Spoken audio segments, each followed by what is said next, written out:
নমস্কার বন্ধুরা, সম্পা রান্নাঘরে আপনাদের অনেক স্বাগত। আবার একটা নতুন পর্ব, নতুন রেসিপি আপনাদের সাথে শেয়ার করতে চলে এসেছি।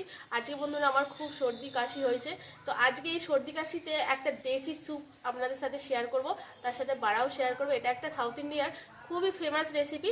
আজকে দেখুন আমি কি বানিয়েছি, রসম বড়া।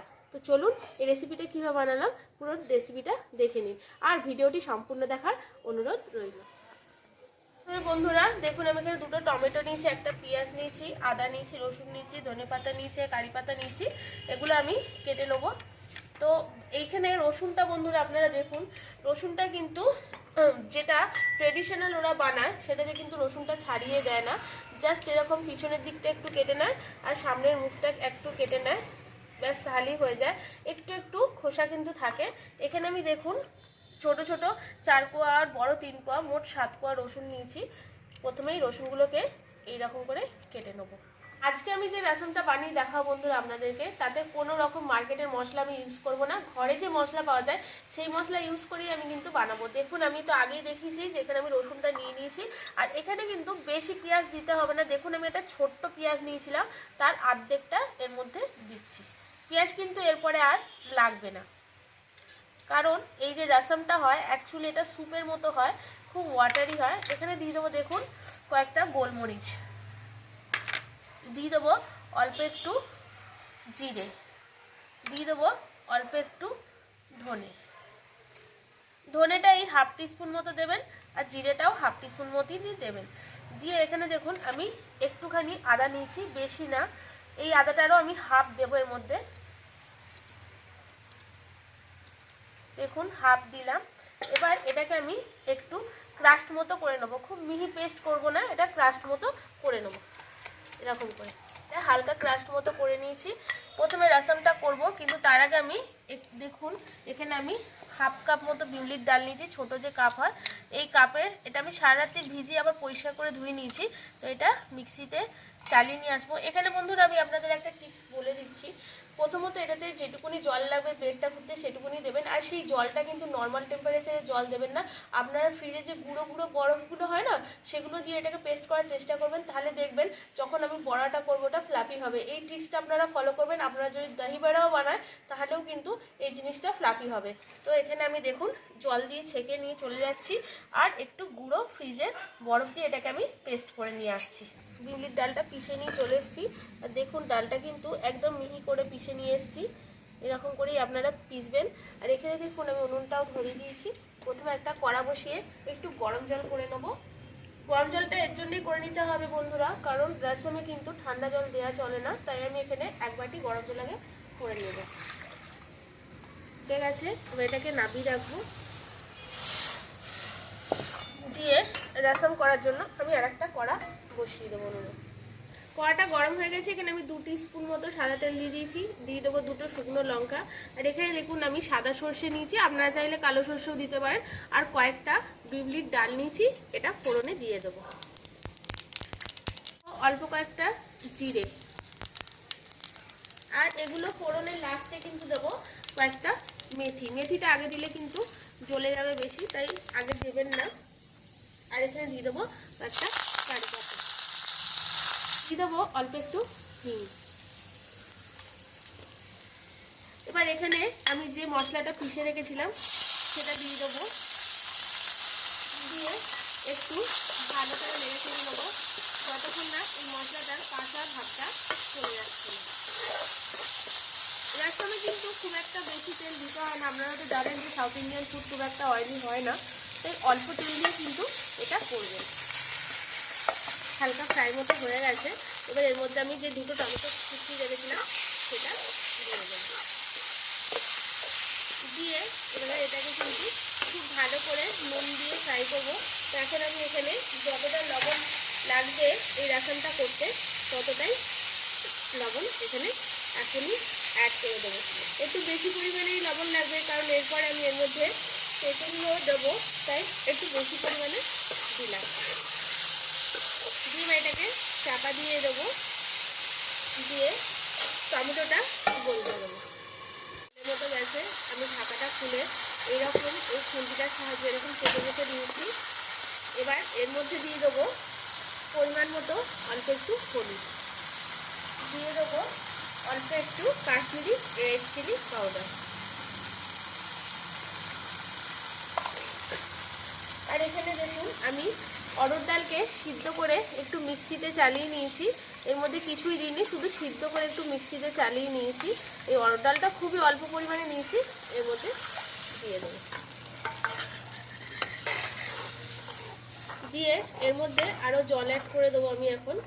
আর এখানে দেখুন বন্ধুরা, আমি একটুখানি তেঁতুল নিয়েছি, এটা গরম জলের মধ্যে আমি ভিজিয়ে রেখেছি। তো এটাকে একটু চটকে নিয়ে এর জলটা আমি আগে ওর মধ্যে দিয়ে দেবো। জলটা আমি এগুলো ছেঁকে এর মধ্যে দিয়ে দেবো। আপনারা যদি বেশি টক খেতে চান বেশি করে তেঁতুল দেবেন, আপনারা যেরকম টক খাবেন সেরকমই দেবেন। আর একটু জল লাগবে, কারণ রাসামটা একদম স্যুপের মতো ওয়াটারি হয়। তো আমি আরেকটু জল, এখানে যে গরম জল আমি করে রেখেছি, আর একটু গরম জল নিয়ে এর মধ্যে অ্যাড করে দেবো।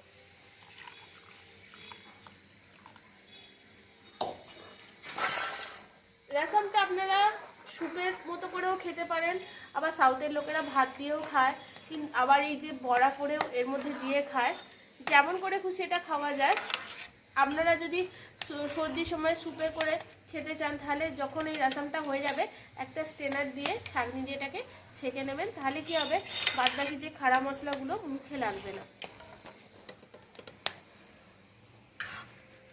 টেস্টটা ব্যালেন্স করার জন্য এখানে বন্ধুরা আমি দিয়ে দেবো অল্প একটু চিনি। যেহেতু এতে অনেকটাই টক হয়ে যাবে, তাই চিনিটা 1 টিস্পুন মতো আমি দিলাম। আপনারা যেরকম চিনি খান সেরকমই দেবেন। কিছুটা ধনেপাতা ডাঁটি শুদ্ধ কুচি আর দুটো কাঁচা লঙ্কা চিড়ে এর মধ্যে দিয়ে দিয়েছি। দেখুন এটা আরেকটু ফুটে উঠলে আমি এটাকে স্ট্রেন করে নেব। আপনারা যদি এই যে দাঁত মুখে লাগবে এগুলো যদি অসুবিধা না হয়, তাহলে নাও ছাঁকনি দিয়ে ছাঁকতে পারেন। কিন্তু রাসাম যেটা হয় সেটা কিন্তু একটু ছেঁকেই নেয়, স্যুপ জাতীয় যেটা খায় সেটা আর কি। ফুটে গেছে, এটা এবার নাবিয়ে আমি স্ট্রেন করে নেব একটা ছাঁকনি দিয়ে। কাঁচা লঙ্কাটা এর জন্য দিলাম বন্ধুরা, কাঁচা লঙ্কার একটা হালকা ফ্লেভার এটার মধ্যে কিন্তু আসবে, খেতে কিন্তু ভালো লাগবে। খুব ভালো করে এরকম করে খুন্তির সাহায্যে এটা স্ট্রেন করে নেবেন। দেখুন রাসামটা ছেঁকে নিয়েছি, দিয়ে এবার এটাকে কড়ায় একবার ঢেলে দেবো, দিয়ে একটু গরম করে নেবো। আমি যে ডালটা বেটে নিয়েছিলাম এটা একটা বাটিতে নিয়ে নিয়েছি, এর মধ্যে দিয়ে দেবো অল্প একটু জিরে। এখানে দেখুন আমি গ্রেট করে রেখেছি অল্প একটু আদা দিয়ে দেবো, অল্প একটু কাঁচা লঙ্কা কুচি দিয়ে দেবো, আর এখানে দিয়ে দেবো অল্প একটু ধনেপাতা কুচি, দিয়ে দেবো স্বাদ মতো লবণ। আপনারা এর মধ্যে চাইলে আরও কিছু মশলা অ্যাড করতে পারেন বন্ধুরা, কিন্তু ট্রেডিশনাল যেটা হয় সেটা কিন্তু বেশি মশলাদার অ্যাড করে না সাউথের লোকেরা। যে কটা মশলা অ্যাড করে আমি সেই কটাই দেখালাম। দিয়ে এটাকে খুব ভালো করে কিন্তু ফাটিয়ে নিতে হবে, যতক্ষণ না এটা দেখবেন জলে দিলে, আর একই ডাইরেকশানে ফাটাবেন। জলে দিলে দেখবেন এই ব্যাটারটা ভেসে উঠছে, ততক্ষণ কিন্তু ফাটাতে হবে।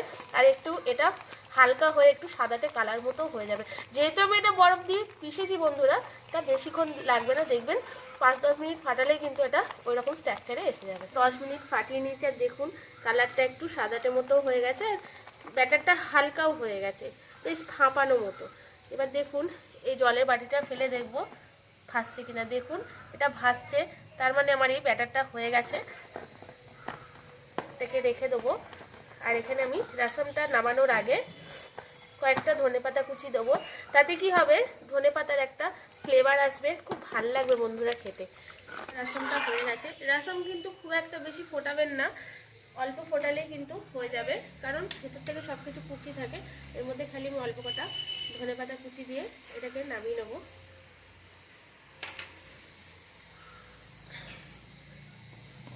দিয়ে এটাকে চাপা দিয়ে এখন রেখে দেবো ভালো করে।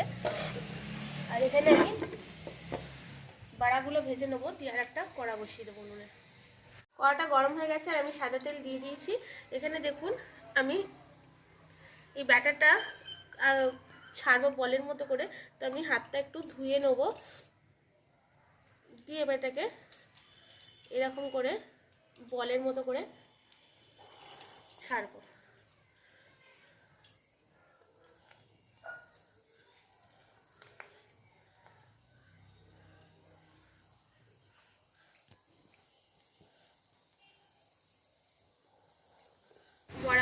ভাজা হয়ে গেছে, এটা তুলে নেবো।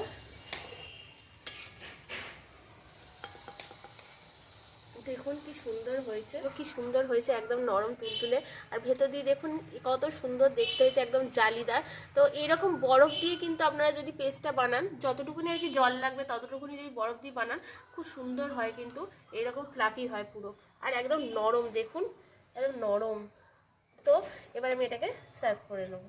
ঘরোয়া উপকরণ দিয়ে কীভাবে সহজ পদ্ধতিতে আমি এই রাসামবাড়া বানিয়ে ফেললাম, আপনারা তো সকলেই দেখলেন। এরকম পদ্ধতিতে আপনারা বাড়িতে বানিয়ে খাবেন, আর কারো যদি সর্দি হয় এই রাসাম বানিয়ে দেবেন, দেখবেন তারা অনেকটাই রিলিফ পাবে। এই রাসামটা বন্ধুরা শুধু ভাত দিয়ে নয়, আমি বলেছিলাম শুধু ভাত দিয়ে, ইডলি, ধোসা সব কিছু দিয়েই আপনারা খেতে পারবেন। আর দেখুন কি সুন্দর হয়েছে দেখতে।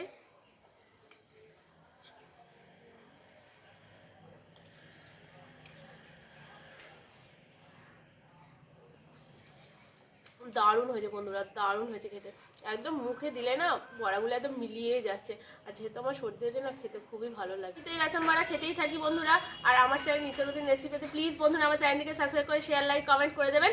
আজকের মতো টাটা বন্ধুরা, আবার আসলে একটা নতুন রেসিপি আপনাদের সাথে শেয়ার করার জন্য।